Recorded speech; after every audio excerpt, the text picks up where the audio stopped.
life is dying, and then coming out of the water, the new self is coming. Is that imagery? Similar kind of stuff happening here in terms of symbolism, because Jesus makes a distinction. And I don't know if you caught it, but he makes a distinction. He makes a distinction between two types of, let's just call them water events. One is a bathing, and one is a washing. Do you see it? A bathing and a washing. Now, there's some really cool stuff here that some of you're going to get lost. So just whatever you need to do, stay with me.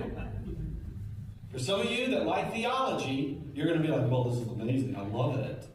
Right? Some of you aren't, and that's okay. I'll explain it in a very simple way when I'm done, but you got to see this. I want to show you two theological ideas that are happening with the washing and the bathing that you may have missed, okay? So Jesus talks about the bathing. So he's talking about, like, if you've had this happen, then you don't need this, And so he's talking about this bathing. Well, theologians have extrapolated from that there are really two kinds of righteousness that Jesus is talking about here. And I'll explain it.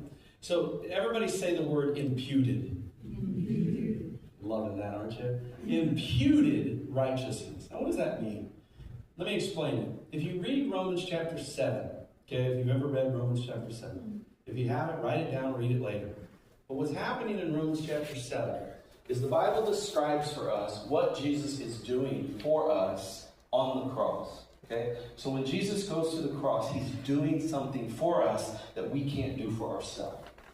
So what the Bible says is that when I say yes to Jesus, if you put your faith and trust in Jesus today, listen now. If you put your faith and trust in Jesus today, that connects you with Christ's righteousness. Okay? This is important.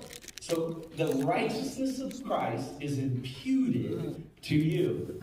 Now stay with me. So what that means is that you are trading in your filthy rags for his righteousness. The reason this is important is it actually changes your position before God. Before Jesus, you were unable to get access to Jesus or to God because your sin separated you. The Bible says, by faith, I can now receive the finished work of Jesus into my life. I can receive Christ's righteousness. Some have called this instant sanctification. Isn't that good? Instant sanctification. In other words, in a moment, I receive the righteousness of Jesus. And I don't deserve it. And the only thing I can do to get it is to believe.